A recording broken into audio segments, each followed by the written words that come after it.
Welcome to Season 2 of Trap Talk. Brought to you by Craigoff. With that being said, Trap Talk listeners, if you love everything about Trap Talk, please subscribe to our page. Also, throw some likes on the videos that you enjoy. It really means the world to us. Yeah, comment on each episode. We read them. We respond to them. With that, let's get to the show. Welcome back, Trap Talk listeners. I'm your host, Zach Nannini, and I'm here with the one and only Richard Marshall Jr. What's up? We are still at the Grand Yes, we are. 2024 AIM weekend. We're shooting content left and right. That's why we got the podcast studio. Yeah, we got a new. What do you think about this shot, guys? We got a little sign behind us. We got the white flyer. Love. Hey, We got more signs coming. thanks to everyone that made it possible. John, he's been working hard in here, doing all the hard work. So Big Daddy, he's the one did. I'm in this beautiful podcast studio. Dad did a great job. We're really, really proud of him.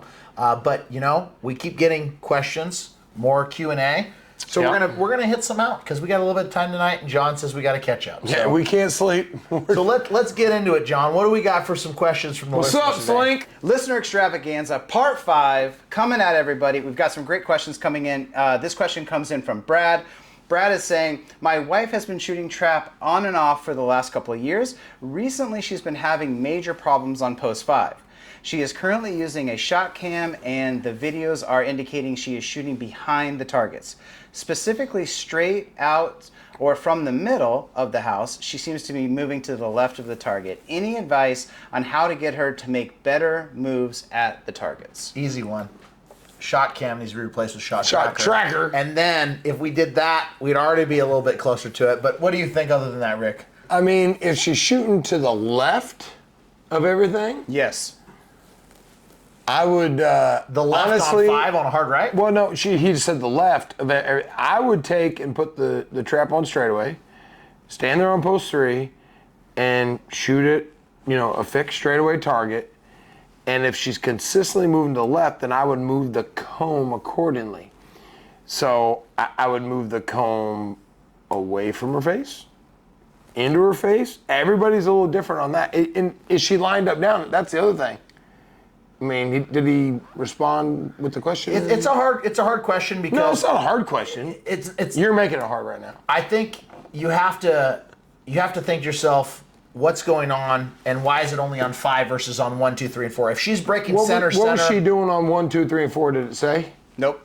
So just 5. That's the thing. It's only 5. Could be her whole point. Could be hold point. Could be feet. Right off the bat, your feet could be wrong. Your hold point could be wrong. Yeah. Maybe potentially anticipating to the right. I know a lot of people are scared of that hard right. Well, and they're pushing if she's shooting to the left, then she's not.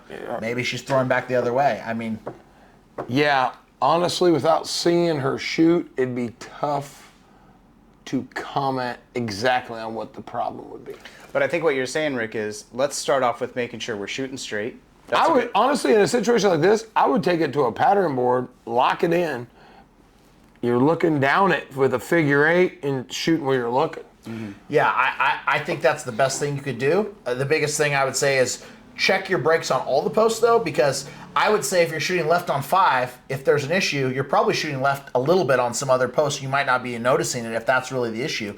Otherwise, it should be straight. Go back and look at our videos on stance. Mm-hmm. We did a video when we were in Tucson, showed our stance. Check your stance. Yeah, so we've got hard rights coming out. She's shooting behind or to the left of them. That's You guys guaranteed. always talk about make sure you're getting out to that front edge. Make sure Front you're edge of the target. Make sure you're not moving, right? I think just speaking from a novice shooter standpoint, on post 5 hard rights, sometimes we want to jump that bird a little bit, right? Get out too much on it. Well, Okay. the problem is with your feet, and Zach can tell you this, the same thing, is if you're not turned quite right, you're going to start arm shooting. Correct. And you run out of rotation. You're going to run out of rotation, and the other problem about jumping out with the target is a lot of people that anticipate if it is the hard right and she's shooting behind it. Yeah. If she's anticipating it, she's jumping out in front of it, getting ahead of it, and then she's stopping her hands and shooting behind because she gets out in front and then stops the gun. Yeah. So that's pretty common when people get that hard right bird and they're like, okay, I'm scared of it. And they give it the gas, and then their body says, whoa, whoa, whoa, whoa, whoa. You can't move no further. You can't go any farther, and you stop. That's what I would recommend is check your stance and go from there. Okay. Well, thank you much for the question, Brad. Yep, thanks, Brad. We're going to keep it moving here. This next question comes in from Craig McCoy. So we've got a pretty lengthy question here with punctuation. We always like love those. that. That helps me, obviously. Yeah, with the reading out. that helps John. Don't help us. We're not going to read him. He just tells us. We're working on reading out loud this year. This is the important thing. All right. So, good morning, guys.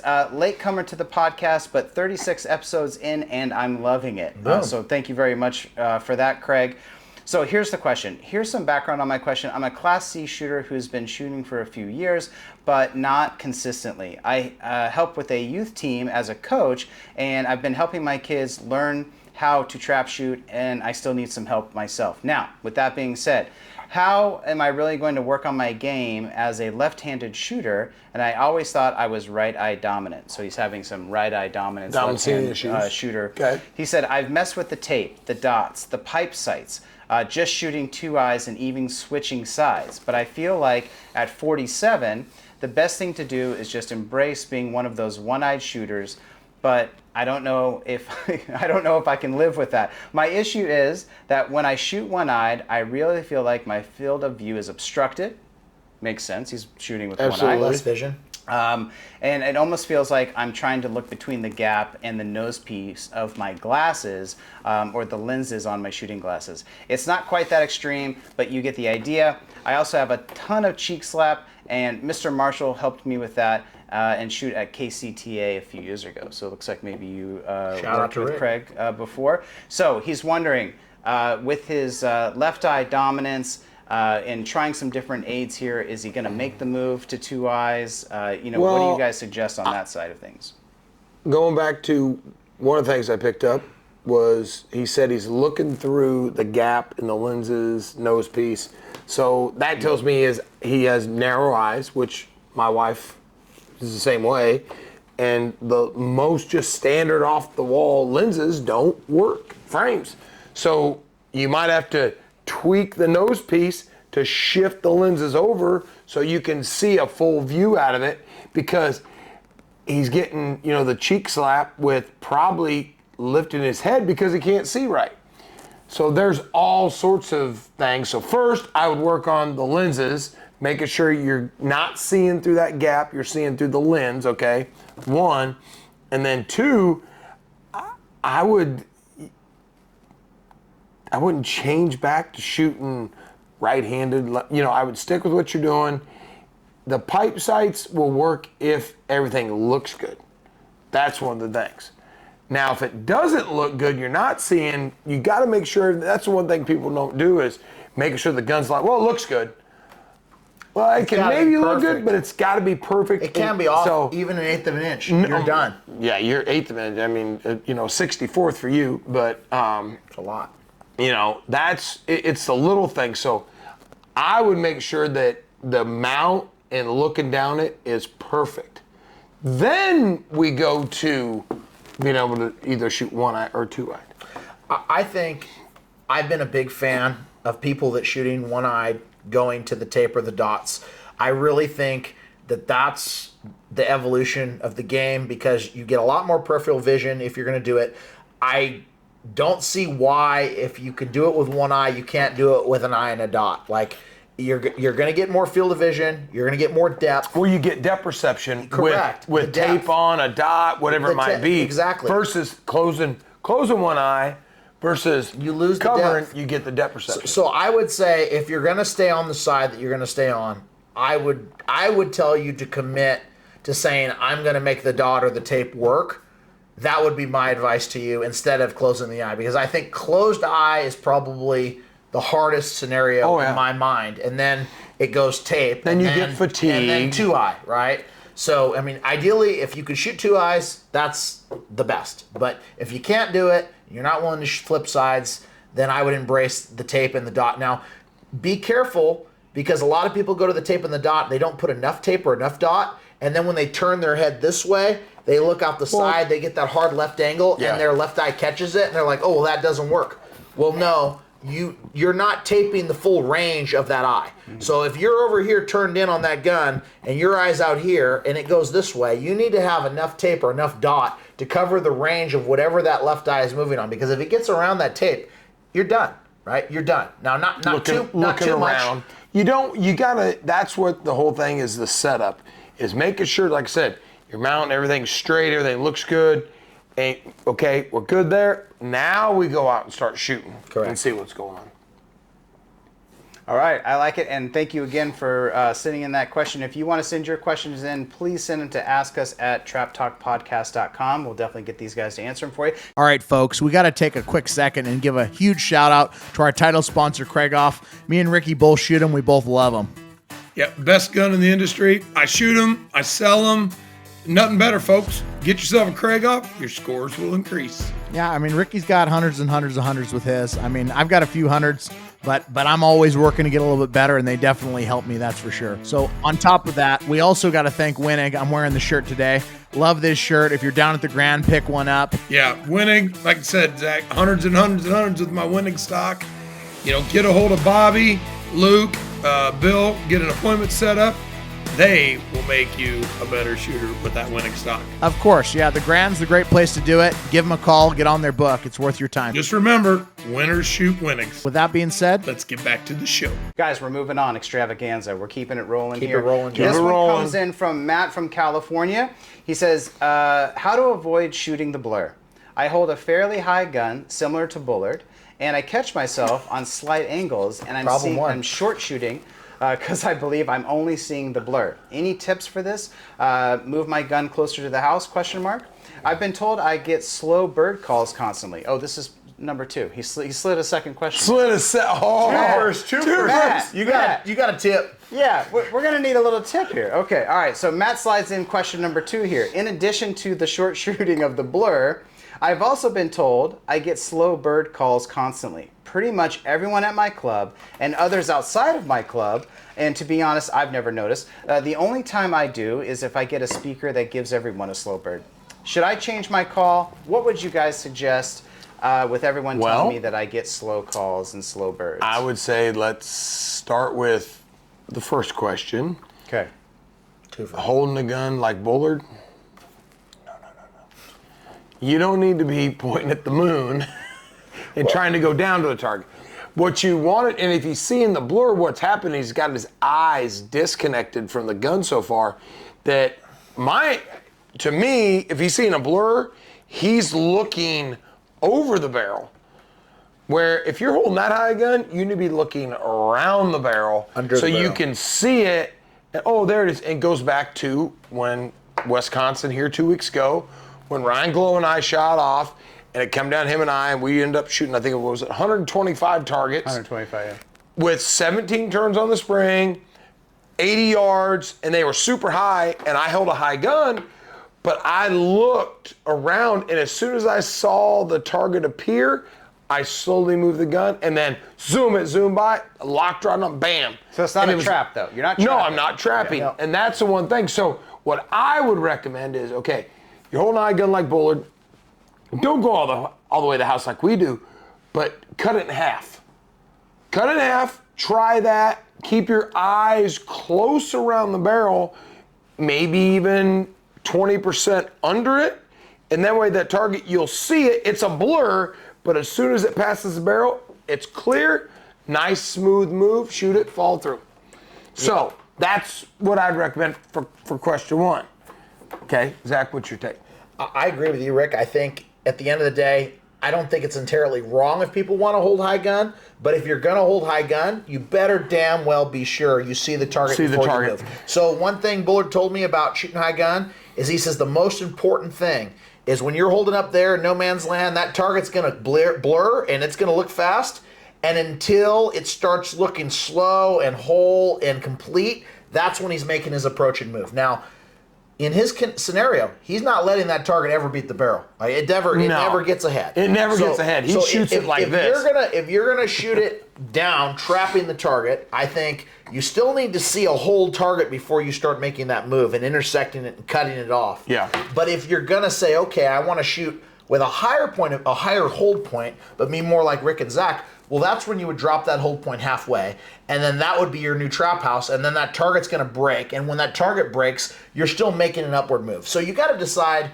are you making upward moves, or are you cutting the target off? I mean, at the end of the day, the game breaks down wanna into make 'em driving move. up or trapping down. And both of those are moves, but you don't have to necessarily make an up move if you're trapping the target. I mean, you know, lateral, But left and right, if you have conditions, wind, all that stuff. it's gonna play in. I don't like. So that's why I don't like shooting that way. I'd recommend just cutting it down, trying that. If that don't work, drop down a little bit lower.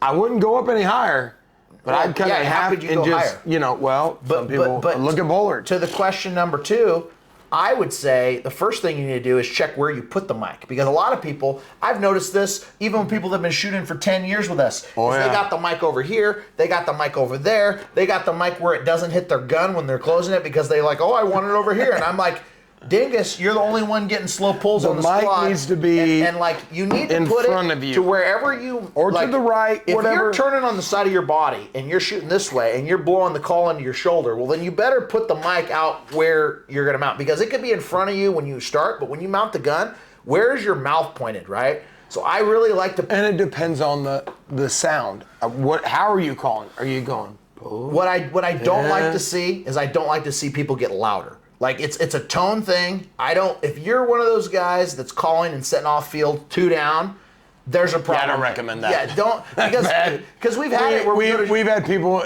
do that at some shoots. I mean, that stuff doesn't bother me. It just happens, but some people it does. It's just a distraction. I mean, at the end of the day, it bothers people. John's not happy with this question, but with that being said, you got to think Now about when you're setting the target off on two fields over to the right. You don't want to go super loud. Yeah. But basically, I don't even call pull. I don't tell people to call pull. We go air from the diaphragm. When you go pull, you have to move your mouth so your face can come off the gun. So I'm like, yeah. Yeah. And I'm the same with you. I believe in blowing noise from the diaphragm and getting it out, but not making a pull, right? Yeah. A pull. Something. And I don't want anything to move. People's head bounce off the gun. Oh yeah, absolutely. Well, yeah, and the more aggressive the P, the more you're gonna move, right? And we talked with that with Sean Hawley when we had him on last time. He says you're not supposed to say pull. You're supposed to, something to get it off.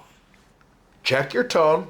If everybody on the squad's getting slow pulls, then get it it could fixed. be the mic. Yeah. Get it Stop, fixed. get the but mic if it's fixed. only you, Then it's you. do a little self-examination and say, okay, do I need to move the mic? Do I need to change the call? And maybe experiment with it a little bit. And listen, I don't want to pick on Matt here, but he did say in here, like, I never noticed, right? So and here's the thing. You got to be aware of the situation. You need to be aware, Gotta be aware of because what's just going like the guys who are setting off birds on other fields, those guys are unaware too, because they're not doing it intentionally. They just have no clue if you're holding still enough though that slow pull doesn't bother you, then and that's fine. Then that's your gig. If he's But not he's moving holding on a the high call, gun. I mean, see, that's where the blur's coming in. If you're up here and you're like, okay, pull, and then a second later it comes out and you're still. Yeah. I don't care how slow it is. If you don't move the gun until you see it, you're going to be fine. Right. But it's when you're moving and reacting off of the and you're already going, that's where you get into trouble. Yep. Well, Matt says, I've had this call for 13 years. Hey, Matt, sometimes it's time to get a new car. Well, okay, Matt, we appreciate the question. A lot of good triggers here. I'm very triggered about this, Matt. It's a heated question. You triggered John. You broke the internet with this one, Matt. Letitia's also triggered. I just want to call that out because in Iowa, you guys know, we had a guy. She was just fine, what I understand. Tish was just chilling. Well, she's a rock. She's a rock. Okay. Well, Matt, thank you for the question, guys. Thank you, Matt. Thank you for that. All right, folks, we got to take another quick break and thank some more sponsors. We've got Game Masters. Ricky, you're our guy over there, right? Yep. I sell every gun you can imagine. We've got a ton of Krieghoffs, every other brand available. So if you guys need something, let us know. We can hook you up. We're at the shoots. We got vendor buildings in Arizona, Ohio, and then Sparta at the Grand American. Yeah, I do like sucking up that free AC in Sparta, that's for sure. I mean, it's a good time. Come by and say hi to us. That's right. Also, Shot Tracker. I mean, we've had great success with them. Ricky, you've been involved since day one, so It's like having a coacher on the end of your barrel. It's a great tool, especially for doubles. That's what I really like it for. You can see the transition moving from the first target to the second target. That's where a lot of people get lost in no man's land. losing that target. I love that, and I also love the new software update, the stuff that's coming down the pipe. Those guys are constantly innovating. So with that being said, let's get back to the show. Just as a play on some of these questions that are coming in, because a lot of the questions that come in do ask about possible changes to how they're shooting, possible changes to their mechanics. Can we talk just a little bit about what's the right approach to changes? There's some adages out there about if you're going to add a shim, don't add 5 shims, like add a small shim, then add another, like if you're making changes, can we just talk about how you guys approach when you're making, Rick, you've recently gone through some changes, right? You've got the weight loss, you've got the new stock. Weight loss. Right. My wife quit feeding me. Times is tough in Nebraska. I mean, not quit feeding you. No chance. But yeah, I mean, how do we approach changes? Well, in a situation like myself, I mean, I'm down over 65 pounds right now, and it's great. I feel great. I'm starting to catch, C Nanini here. He's skinny over here. But Slim over here. It is one of those things that when it happens, okay, you got to accept it. You got to go out. Like I went and got a new pattern stock. Maybe we talked about that a little bit. Bobby Chambers, the guys and gals at Winnig, boom, in, out, practiced. And I was like, this kind of feels different. Because it was different. We had to move the pad away from me, which then moved the wood into me. And I'm like, this ain't feeling good. But right out of the box, broke 25 straight in singles, 25 straight in handicap. I was like, okay, 99 out of 100 Can't doubles. say know what they're doing. I didn't video my doubles like Zach did that time, but that's another deal. It's a live show, you got to show it how it is. Put it on live. But it's one of those that you've got to accept it, but you also got to go work at it. I mean, we didn't get to where we are from just shooting a little here, shooting a little there. It's from putting the time in and really working at it and trusting it. Yeah. Don't try something for 10 shots. I said, okay, I'm going to shoot this, and I'm going to shoot it just like this at Wisconsin State shoot, which was, we shot 1,300 targets. And Iowa State shoot, we shot 1,300 targets. And I said, after the 2 weeks, if it don't work, when I get here to the Grand for the aim, I'm going to be getting a different stock done. Yeah. And it worked, though. I mean, I broke a couple 200s. I think it's, to go back to your question, it's got to be mindset, first of all. When you're making changes, the mindset has to be committed to the changes that you're making. Yep. The second thing that I would say is incremental changes are better than massive changes. So for me, unless we're talking like the feet or like way off on one or way off, like, okay, that's something you could say, okay, I'm standing this way on one. Yeah. Like, okay, we need to put that right. But if you're off, it's incrementally off. Mm-hmm. So I think so many people go in and say, I'm going to put 5 washers in the gun right off the bat because it's shooting flat. Don't recommend that. Yeah. No, I think if you're wherever you are, maybe 1 washer, maybe 2 washers, and get that look point where you're at, because it's going to feel more familiar, but it's going to get you closer to where you need to be. And then, I like making small changes and then going to the point where you see it reverse. Yeah. So, I might go 1 washer. Okay, that's good. 2 washers, that's better. 3 washers, that's worth. Okay, back to 2 washers. So that incremental movement, instead of just we're going to zing it this way, zing it that way, throw it up, we're going to change to a high hold. And don't change too many things at once. If you're going to work on feet, work on feet. If you're going to work on combs, work on combs. If you're going to work on hold points, work on hold points. Don't change all of those things simultaneously and wreck your whole game, right? So I think that's what the pros do, is when they're willing to try something, they're willing to try something on one piece of their game and then integrate and add to it. That's the best advice I could give. Great. Yeah, no, that's great. I think that's really helpful because massive changes, you don't know where you're at, you've lost your bearings, you don't know what's working. And then your confidence is in the toilet. You're poo-poo. Now you're thinking about it instead of shooting. No good. Absolutely. Okay, that's great advice. So, all right, guys, we got to take another quick break and thank some more sponsors. We got to say big thank you to White Flyer, America's best targets. You make them, we break them, right, Rick? That's right. We got the new Eco flyer that we helped design, myself and Sean Hawley. That's out now, available out of the Georgia factory. That's an awesome target. Look for that. Going to be available hopefully everywhere by 2025. But yeah, they are best target in the industry. I'm looking forward to the blue-gray shootout this year at the Grand too. That's going to be a fun event. Yeah, you're in that too this year, aren't you, Zach? We both are, aren't we? Yeah, well, yeah, I'm in it. I didn't know if you made it or not. See, yeah, that's okay. I skated right in there. Don't you worry. But we got another sponsor we got to thank. Yep. Shotguns West, the Pilas, baby. Check out these wings. Ricky don't got these. He ain't that stylish. Oh, folks, listen. Zach tries to wear these driving down the road, doing podcasts. It's okay. We still love Hey, it. when you look good, you don't have to apologize. Remember that. Not only can you hit more targets, but you can look good doing it. Give Ryan a call. That's right. With that being said, Let's get back to the show. We've got a great question coming in here from Alex. This is really appropriate. We are here at the 125th Grand. Boom. Yep, here. Here. come at get the a studio. shirt. Shameless plug. Yep. So We got Alex, shirts. Alex is asking. Coming in. Shameless plug. Never hurts, right? Alex is asking. The Grand America only comes around once a year, and the shoot-offs take so long. Can you guys talk about what you do when your name is called for a shoot-off at the Grand? Well, obviously you're excited, right? You're happy that you got called for it, right? Get Because some you got a shells. score. And can you talk about things that you do, like your nutrition? What do you do when you're waiting for a long night and waiting to shoot?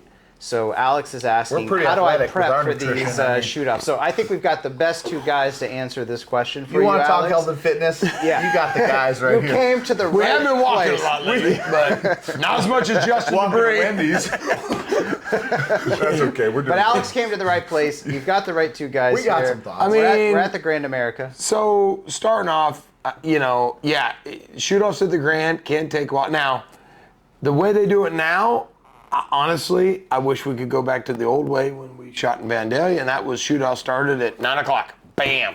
So everybody knew 9 o'clock. You could go eat. You could do your thing. You started. Now it's, it kind of starts when the event's done. After completion. Which is great. For me, personally, I normally don't eat a meal before shoot-offs. Yeah. Which can hurt my wife and kids when they're along because they tend to Tyler gets a little hangry, kind of like Zach. I get But hungry. have a protein bar, granola bar, Protein something to shake. snack on, a shake, something to get some nutrition, but lots of water. Lots. Okay, some Powerade, Gatorade, whatever. But you get in the long shoot, like clay target night. That'd be a prime example. They can go. Last year Dagan went 700. That's multiple nights, but it's 200 for sure. So you get in those long shoot-offs.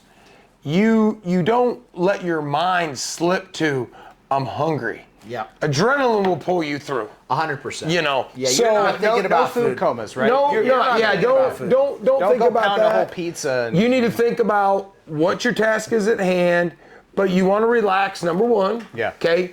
You don't want to worry about anything. You're out there to do a job, and that's to break every target that you can. But for me, I go and we're always talking with people, sitting around, shooting But that's the your ball. normal setting. That's what we do. That's your normal Some setting. people, what I would recommend, honestly, What's your normal setting? yeah. Do you like going and sitting in your car and listen to some music? Last year's clay target runner-up, Brandon Dill. Brandon Dill, awesome shooter. He reads a book in between. That's his deal, which is great. So I would say, what makes you comfortable? Yeah, you gotta ask yourself, what's your game? If you're eating breakfast in the morning before you go out and shoot, you're eating lunch before you go out and shoot, you're eating a snack or a meal before every single event, well then guess what? For shoot-offs, you probably want to eat a same snack or Yeah. meal. Keep it consistent. I don't think it's okay, prepare and carbo load because I'm going out to shoot the clay target and then Yeah. you're out there and you're sleeping, You're right? I think you need to, for me, I've always felt like I shoot a little bit better when I'm a little bit more on the hungry side instead of the full side. I don't like being full when I go out there. I just move a little bit slower. Now we know how to get him off his game. Give him a Snickers, folks. I'm not myself when I don't have a Snickers. That's a shameless plug. I'll be waiting for the check. So what we know is don't change the script just because you're going to a shoot-off. I Yeah. think so many people rewrite the play. They're like, okay, I'm going to shoot off. I got to get ready. And like the worst thing you can do is get done and run out there and wait for 2 hours before the shoot-offs. Like I would go back to your trailer, go to your car. I would go somewhere. I would relax. I would retain the energy as much as possible. I prepare myself. If you're a water drinker, drink water. If you're a Gatorade drinker, drink Gatorade. Whatever it needs to be. I recommend having both. I have been a little dehydrated here at the Grand and Sparta. And we cut ours with the water because of the sugar. I mean, a little water, a little Gatorade. Pyrade Zero.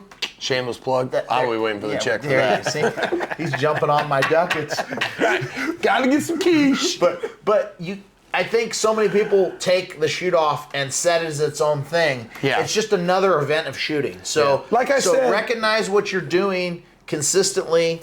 Do that. Don't get outside of your realm. Don't get in your head think, okay, I got to go 3 or 4 or 5 hours, because the first thing you got to do is break the first target. That's right. Then you got to break every target after that to get through the first round. And then once you do that, you go back out and do it again. That's right. There isn't 3 or 4 or 500 straight done unless you get through the first 5. I've seen many a folk break the 200 in the clay target and miss the first one out, or miss one on the first post, or I did that at Iowa last week. Broke 200, fun. missed the 5th target out of the shoot-off, and I thought, hey, I get to eat dinner early tonight. It's the most relieving feeling. My in the world. family's gonna love me today. If you're gonna miss early. Yes, that's right. Because then you get to go to dinner. That's right. You know what? You're gonna be, yeah, I was there. But no. I think nutrition-wise, though, protein is Stay important. hydrated. Stay hydrated. Get some protein. Get some protein in you. I believe some in carbs too. keeping one of those protein bars in my bag. You probably want your carbs closer to shoot off time. If you have the ability to know, hey, I'm going out in 10 minutes, that's the carb time. If you carb too early, you're going to come down. Then you're going to come down and you're going to be out there. But you get that adrenaline flowing. And, Right. and for me, it's all adrenaline based. Yeah. I'm competitive as heck. You could ask my wife and my kids. Do you think some of the people who get into shoot-offs, especially big grand shoot-offs for maybe their first time or maybe a couple of times in, maybe also get mentally geared up too early? So I do. I think I've seen people break the 200 and they're literally like, oh my God, I got the shoot off tonight, and for the next 4 hours they're just thinking about well, this, right? You gotta let that come down. I had a past student that broke 100 straight at the Grand American in the preliminary handicap in Vandalia. Preliminary handicap in Vandalia, broke 100 straight. And he sat there under the TV and watched the monitor all day long. He was in the first squad. And he came to me and he said, I just broke 100. And I was like, oh, in singles yesterday? And he goes, no, the handicap. I was like, and it was windy. And I said, he lived close by to Vandalia. I said, you can go home, you won. He goes, oh no, I didn't win. I said, I'm just telling you. I'm not kidding you. And guess what? He sat there and watched that monitor all day. 1,000 squads. Guess what? He was the only 100. We'd have went Nate. And I said, turkey. That's what experience brings you, folks. You know when it's time to go get chili dogs. Okay. But I think to your guys' point, right? If you gear up too early, if you carb too early, it's like anything in life. If you're all mentally like going for a job interview, going on a date, shooting, whatever, like and you screw it up, guys. You don't. Yeah, go out there, just have fun, be calm. Now listen, I know that's easy to say versus do, but you know what? When you get in a shoot off, realistically, and all reality, you're not shooting off against the person there. If it's the sport, versus the target. It's you break 25. Oh, they broke 25. Okay, we got to do it again. I broke 25. They broke 25. If you don't miss, you can't lose. Period. Now you're in a shoot off and you're standing there and it's down to 2 of you, and the guy misses. You don't go, I'm gonna win. First thing you do is, okay, let's look at these targets. Let's make sure we see that target. Don't move that gun. It's self-talk. And that's part of the deal. And we all do it. Listen, I've been doing this a long time, and I've been in a lot of shoot-offs, and I've lost a lot more than I've won. Hundreds and hundreds. That's scores, Donnie. And folks, this is why we take percentages away from Zach. I'm doing the best I can, folks. Thanks for sticking with me in all this time. We love it. Ricky's carrying this thing on his back, and I'm just trying to stick in. It's John. It's Ricky and John. I'm filler. So listen, go out, have fun. This grand this year, though, listen, it's going to be a memorable grand, 125th. Enjoy it. Yeah. enjoy it is a really great thing because you don't get to a lot of shoot-offs, right? No. Oh, But absolutely. I think the other thing is that sometimes you do start thinking about the competition. You do start thinking about the moment. Yeah. You have to really focus on the bird. Alex, thank you for the question. Yeah, thanks, Alex. Great poignant. question. Yeah, for the great For end 2 here. questions. Good All job on the 2 for. We're getting down there. Let's go a couple more. We've got some shell-related, ammunition-related questions here. All right, Trap Talk listeners, let's take a couple seconds and thank a couple more sponsors. First of all, Remington's been with us since day one. I've been shooting these shells since 2007. I shoot the Nitro 27 from the 27-yard line, ounce and eighth, 7.5, and STS ounce and eighth, eighths for singles and doubles. They've worked great for me as they do a lot of top shooters all around the country. Give them a try. Don't forget the gun club line when you're practicing and you're wanting to save a little bit of money. We'd also like to thank another sponsor, Outlaw Engineering. Randy Freston, R2. I've known Randy since 1988. They do engineering, surveying, drafting, GIS, civil, structural, land development, wetland permitting. They do And it they're all. friends of trap shooters. I mean, they're a trap shooting family. They've been in the ATA forever. His dad's been involved. They're involved. They're a beautiful family. They're great people. And we just love that they listen to the show, and we love that they support Trap Talk. Yeah, his dad was past president in 1989. So I really want to thank those guys for the support. I really appreciate it here at Trap With Talk. that being said, Let's get back to the show. This one's coming in from Peter. Peter is asking, I was just curious what he needs your honest opinion. Honest opinion. Sorry, guys. I'll answer this, Zach. Yeah. We need your honest opinion. 1 ounce loads. Do you feel like a person is handicapping themselves with approximately 50 less BBs in a shell? Thank you in advance for what you guys are doing for the sport. It's awesome, Peter. Okay, Peter. First, it's about 63 to 65 BBs. Last time I checked. But I could be wrong. if they're But- 8 or 7.5s. Yes, That could 8 be or the 7.5. thing. 8 or 7.5s. He didn't mention Here's that what yet. I will say. If the ATA put out a rule tomorrow that said we could shoot 1.5 ounces, We'd have it. I'm shooting 1.5 ounces. I am not giving up Pellets. extra BBs to break a target. So now I will say, in some cases, some people cannot handle the recoil of 1.1 ounces versus 1 ounce. But here's what I see, and I just had this happen in a clinic recently where they said, yeah, they were really struggling shooting the 11.45 ounce and 1/8. It was recoil. And I said, okay, we went to 1 ounce. Okay, that's good. You went to an 11.70. No, we went to a 12.90. Well, it kicks more. I said, you're getting more recoil out of it. Well, and finally the kid goes, yeah, it is kind of the same. I said, Yeah. go back to 11.45s. Walked out there, shot him and goes, oh yeah, these feel a lot better. But what it was is they were thinking, oh, it's 1 ounce, it's going to be less felt recoil. Not always the case. Speed plays a difference in there. But Powder charge. just cut them out, shoot the 1.1 ounce, and you'll be fine. End of the day, more pellets is better. That's Why right. would I not want to use more pellets if I could use more pellets? Now, to Rick's point, smaller people that can't handle the recoil, Yep. we got to go to 1 ounce. I mean, Ray Stafford shot 1 ounce loads a lot. I mean, broke many, many hundreds. There's a lot of great shooters that broke many, many hundreds with 1 ounce loads out there. I don't think you can't do it, but if you're going to buy a box of shells and it's $10 a box for the ounce and $10 a box for the 1.1 ounce, why wouldn't I want an I'm extra? thinking I'm going with 1.1 ounce. I want extra. I mean, if I can get the 16-ounce ribeye or the 20-ounce ribeye for $18.99, we might as well get the 20-ounce ribeye. That's the way I look at it. But And that's why Zach's going that way. hey, I'm still in the 2X's. we're good. You can check. We can verify. But that I think if you can handle it, 1.1 ounce all day long. Yeah. I like 8s at singles, That's what I'd recommend. 7.5 from the 27, 8s and doubles, both shots. I think is plenty. And 7.5 second shot. see, he's always giving it the gusto. Hammer. With the gusto. But that was a good question. Absolutely. Okay, well, but was it your honest opinion? Honest opinion. Okay. As honest as the day is long. Okay, Peter, thank you for the question. Good Thanks, Peter. question. I think a lot of people come up with that because they hear, oh, well, so-and-so shoots, Yep. right? Okay, so it's not like it can't be done. No. But if you're asking for the general, what's the... 1.1 ounce all Ounce and day, an eighth. baby. More pellets is Give me better. them pellets. Yeah, that'd be a good T-shirt. We should get that one in Give the me store. them More pellets. pellets is better. Hey, Trop Talk listeners, let's take a quick second to thank a couple more amazing sponsors. SOS Clay's Shoot Management. They're doing a fantastic job. I love the app. I love being able to see everything on my phone instantaneously. It's freaking awesome. Rick, what do you think? Yeah, Greg Pink and his group over there. I mean, they've got majority of the satellite grands, majority of the state shoots. I think it's 40 plus state shoots they're doing. But the app, honestly, we were doing a little beta testing with that at the Spring Grand. It's awesome. You can see your squad if they paid. You know, you can see your options, your payouts. The whole works at your fingertips. Great deal. They're just Ricky knew how much money he made before he even got off the line. He was like, hey, I'm buying lunch. I'm like, yeah, good job. We're good to go.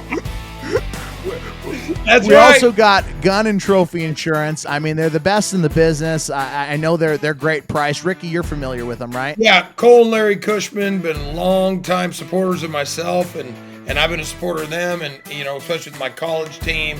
You know, we require insurance. It's so fast and easy to sign up and get your insurance in literally 10 minutes. You can have your guns insured, and they're just great. They're great to deal with. Like I said, you can do your trophies also, you know, your wildlife animals and that such, and your guns. It's just a great It's product. always good when you're Great traveling product. around to have that peace of mind and know that you don't have to worry about losing your stuff forever. And these are expensive things, especially when you got those Craig offs. You got to keep them insured. So Oh, exactly. with that being said, let's get back to the show. All right. Okay, so we're going to stay with the ammunition theme here for a little bit. We've got a question coming in from Corey. Corey said, I just started shooting doubles for the first time.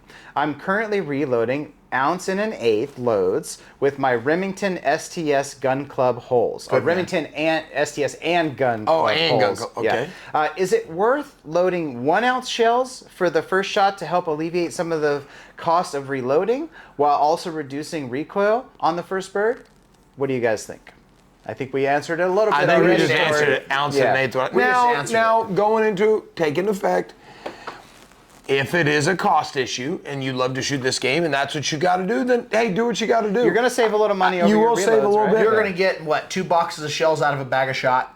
I From know. 1 ounce, 1 1/8. I mean, it's haven't- not I a haven't huge. reloaded I since did. you were born. I reloaded a lot. And Oh, I did too, you're but gonna it get, was you're going to get an before eighth. you were born. Yeah, that was a long time ago. It's just time goes by, Rick. I know. I'll be here for you when you're old. Don't worry. I'll help you. We love you. But I mean, if the cost is the factor, understand. But I think that extra 1/8 ounce, I mean, in the scheme of things, between the hotels, the travel, the entry It fees, and all the depends other on what things, you're I mean, doing. And listen, I understand. I mean, I had to reload shells every Friday night before I could go shoot on the weekends. So I understand the cost of it. My dad would be like, hey, don't, you know, I would spill shells and I'd be like, oh, yeah. We And have he'd go, sweep that up. like Sean Doolhair told me he had to go pick out his wads out on the field and wash them and He's put so them. bold. Yeah, I don't. Not think buying he, it. I don't think he did that. You know, the reclaim with the bucket. But I mean, if you could shoot the same load on both shots, I would recommend it. If you think that the 1 ounce is going to do the job and you feel better with the recoil, then go with it. It's not going to hurt you. But if it's the recoil issue, stuff like that, or save a little money, that's all fine. But in all honest opinion, if recoil's not an issue, money's not an issue. Ounce and 1/8. Ounce and 1/8. Okay, if money's not an issue, Ounce and 1/8. right? We go 1 1/8 ounce. But I think, you know, what Corey's bringing up is probably something that's on a lot of shooters' mind is the cost of the sport. How can I kind of stretch my dollar? Yeah. I want to get out and practice. And I think we all remember when we were coming up and all we wanted to do is just put, you know, shells down range Yep. and shoot as much as we could. So I think to all the shooters out there, do whatever you can to stay on the line. stay on and the shoot. line. Whatever you can know? do to stay in the game is what you got to do. Yeah. But we get to a point where it's not an issue and Right. you're not thinking about recoil one way or the Right. other. I honestly like Or cost. if you're hand Yeah. loading. When I used to load, I really liked 1 1/8 1100. Okay. I loaded it down a little bit, like a super light, like that Federal they used to make. Yep. And for me, I really, really, really liked 1 1/8 1100. I thought I got better pattern density. And when Mike Jordan was tighter here, pattern. when Mike Jordan was here, we talked a lot about shells, and he told me, he said, Zach, he says the faster that shell goes, the more it interrupts that pattern. The slower that shell is, the tighter and more dense that pattern's going to be.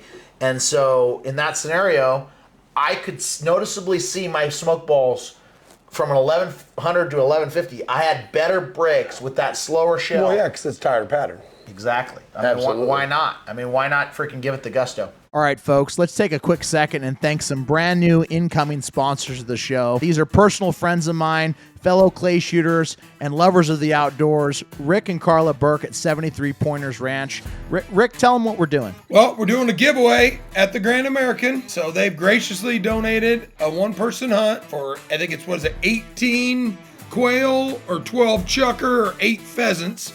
Your choice, guide and dog. We've got dinner, overnight, lodging, breakfast. So, yeah, I think it's going to be a great giveaway. It's a great thing. It's valued at like $1,500. You can obviously bring a guest if you'd like, but it's about an hour out of St. Louis Airport. And if you're lucky, maybe me and Rick will go out there with you and do some bird hunting, because this is an awesome place. It's a great time. And if you're local to this area, it's not that far out of the city. So you can be in the office and then be hunting in the afternoon. So they're great, great people, and they love this show. So we really, really appreciate the love and support. Yeah, we'd like to thank Rick and Carla. We really appreciate that. Also, we've got Mid-State Precious Metals, Ron Prescott. He's a great guy for all your gold and silver needs. Ricky, tell them about our friend. Yeah, Ron, he graciously donated a 10-ounce silver bar to our live in-person podcast in Tucson. And, he has everything. I bought a bunch of silver from him. We got our silver and gold for the fun day at the Nevada State Shoot on Monday this year. John got all the silver and gold for the Nevada State Shoot. So look him up for your silver and gold needs. He'll give you the best price out there. He really is, and he's a friend of the Trapshooters. I mean, he's looking to get gold and silver to these gun clubs for their shoots at the lowest price across the country. He's doing them a service and helping grow the sport. So, thank you so much for that, Ron. Yeah, thank you, Ron. We appreciate it. With that being said, let's get to the show. Okay. Get us with another question. Yeah, John. get us last question, folks. What are we doing here, John? Here we go. Okay. All right. All right, so guys, we're coming into our last question. We're going to wrap this extravaganza up. Part 5 has been Wrap a it blast. up. We're doing it. We've got to get back out of here. Okay, here we go. This question's coming in from Joe. And it's a good question. Joe says, I started shooting registered in 2000. I've shot several good single scores, and I've always been a Class A shooter. But I've always struggled with handicap. Occasionally I'll pull out a good score, but more than often than not, I fall on my face. I've been at the 25-yard line twice, but I haven't stayed there long. I've shot much in the past 8 to 10 years because of my job, but I'm retired now, and I want to get back into it. Welcome I to the shoot show. a Browning XT Trap over-under. There are no adjustments on it, and I can see space between the beads. I wouldn't mind buying another gun, but I don't know... Excuse me. I don't want to throw money at something that might not be the problem. I love your podcast and I love the advice that you give. I would appreciate any advice you could give me. Thank you. Keep up the good work. Joe Toady from Iowa. Old Toady. We appreciate you, Joe. Yeah. Thanks for sending it in.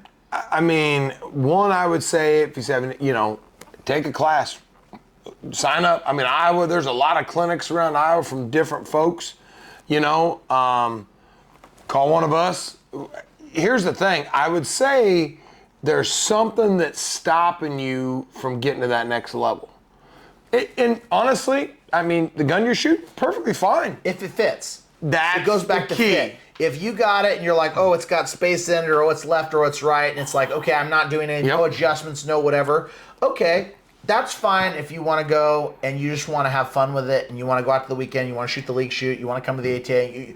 You're not trying to say, how do I get to the 27? How do I break big scores? Yeah. If you're asking that question, I'm telling you, it's razor thin, people. You want to break scores from the fence, you need to have everything right. You need to have the comb right. Everything needs to be good, no second guessing, no second thoughts in your head. But it goes back to number one thing, gun fit. Gun fit. You gun fit the Shameless Plug. We got Winnick. You gotta have it right. Yep. As far as the quality of the gun, I think if the gun fits, that's step one. Now, if you say, okay, well, I like the adjustability, or I like high ribs, or I like the service, or I like how long I can shoot before I have to worry about something, or the balance, or all those other things. Well, then the higher grade guns obviously have some of those features. Yeah. But to say that you can't win with any gun out there. Listen, you can win with anything. Listen, Leo Harrison III won multiple That 1100. world championships, state championships, satellite grand championships with an 1100. Remington 1100, he was spanking people. I broke my because first 25 with an 1100. Feel great. What was funny, and you know the story, but I was told the story that he had his 1100 stolen, and then he went and got more 1100s and finished the shoot with it and actually won the shoot with guns that weren't even his guns. That does not surprise me. Leo Harrison broke a 200 straight in DTL in Australia with a loaner gun. He never missed, or three. It was 100 by 300 because that's their point. As we talked to Paul about one shot. Yeah, one shot. First he never shot. used the second barrel. With a gun he didn't even own. So I it's think possible, but the thing is, you know what? Go out, shoot some practice, set the targets on straightaway. That's the nice thing about having a pat trap. You can set it at straightaway, stand there, you got voice calls, shoot some straightaway. See how your brakes are. Are you left? Are you right? Are you high? Are you low? And then adjust the gun. To give it another point, he said he's struggling in handicap, not so much in singles. Think of the geometry of the game. When you're at the 16-yard line, if you're doing everything the same as you do at the 27-yard line, you've got a lot more gun move at the 16-yard line. You've got a lot more area to move that gun from point A to point B to the break point, okay? So like a lot of people, they don't take time to think, I'm going to move differently. Maybe they have one move. Maybe they have one speed. Maybe they have one thing. And they're going from the 16-yard line to the 27-yard line or whatever yard line. And when they call pull and they got a hard right, they're moving the gun X amount of inches. They're, instinctively, like they're kind of, hey. See how he acts? It's true, though. You shoot the same. You're like, whack, whack. Versus where in singles, you got to be a little more deliberate. Well, I'm deliberate in singles. It's the handicap that I get quicker on. That's the shift. It's the shift. I let them ride out. Hey. I let them ride out. They get way out there, Oh, I see Nanini here. I'm smoking them. The listeners have told me I'm getting smoke balls. I've gotten emails, texts. Hey, Ricky's saying you don't hit them. You hit them pretty damn Really? good. Are they blind? No. Hey. Average is hot, baby. We're good. But I think you make a shift back. You have to think to yourself, there's got to be a little less. There's less movement. There's less gun movement, more precise gun movement. But you need to see the target and make the correct move. That's the problem with people is they see it and they just move the gun at the blur. At streak, at movement itself. Streak, blur, I think whatever. Really seeing that target well from that distance and making one good clean move, because you can get away with a whole lot at 16-yard line. You can make a move this way, make a move that way, and still break the target. Yep. You don't have that luxury when you're shooting at distance. You've got one clean move. Yep. And the best shooters are making one clean move to the center of the target and they're breaking it. And I think that's the best advice. I would say sign up for a class. Get into Call a class. Ricky, he'll help you. Give me a call. We can work something out. Get you in an hour lesson and get you changed and get you to the next level. Now, hey guys, with Joe talking about no adjustments on the gun. Yeah. And he like Zach was saying, good. So he has no adjustable comb. He has Correct. nothing. So I would get an adjustable comb. Yeah, because maybe If he needs it. But maybe Yeah. there's a situation when some of these guys are really bangers at singles. They've Yeah. got a lower pattern. As they start to move back, is there something that comes to your guys' mind about his point of impact as he's moving back? Well, it could by the way he's shooting, but without I don't seeing think him it's shoot, as much of we that. can't. I think it's you can get away with the gun being more off at 16-yard lines than you can from 27. Like if you say, okay, like do we need more point of impact at 27 than we do 16? Well, I mean, we don't change our guns in between events. I don't change We're not anything. changing anything. So I think I know, but your pattern is already in that 80-20 range. 80-20 is what So I let's say Joe's is more flat, right? So he needs it to come up. Yeah. I'm just saying, as something that Joe could try. could potentially be that, but what I think is the reality is at the 16-yard line you can get away with more wrong.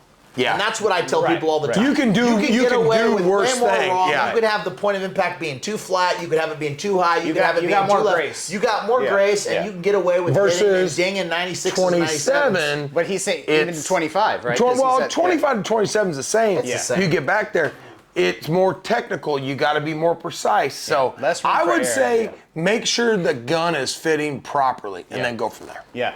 So go back to your mechanics. Let's check the pattern. Let's lock the house on straightaway. Yep. Let's shoot some of those. How are we hitting them? You know, like you said, Rick, high, low, left, right, whatever. Yeah. Yeah, watch the brakes. Get that smoke ball from the top of the bird. Yeah. Ideally, if you're not breaking the top of the bird, smoking it down, you're not using your whole pattern. Even if you're hitting it well and you're blowing those pieces up, you could be hitting it well and blowing everything up. You're using the top third of your pattern. All of those pellets are going waste that we talked about using those pellets. Put the pellets on the target. That's one thing I'm going to miss at this Grand is standing next to IC and Nini and watching the brakes and going, well, yeah, Hey, but you did just say you were going to miss him. I did. I'm going to miss him. I want you guys for to about send in, that much. Go watch me shoot. Tell them how the brakes are. Send in emails to John. If you see smoke, tell him, say, smoke 2024. That's because someone lit a fire out in front of the trap house. That's the only smoke Zach's getting. Nanini smoke. Smoke 2024. I think this rumor is a Ricky-only rumor. There's not a problem with Listen, we can ask our squad mates all year, and Justin Debris could tell you that he doesn't smoke the targets very hard. I hit a lot of them. I have to chime in. I've seen a lot of black smoke off. Listen. I think Justin just walked in the door. We should ask him that question. Hey, but we're out of time. We're out of time. Saved by the bell. Joe, thank you for the question. Thanks, Joe. Good question. And guys, thank you. As always, everybody, ask us at traptalkpodcast.com. Send your questions in, and we will get these two guys to answer them for you. See you next time. Thanks, See you later. everybody. Thanks. And the Trap Talk podcast is brought to you in part by RM Shooting Clinics. Have Ricky take your game to the next level. If you want to shoot hundreds, give Ricky a call today. Zach Nannini Financial. We believe in putting people first.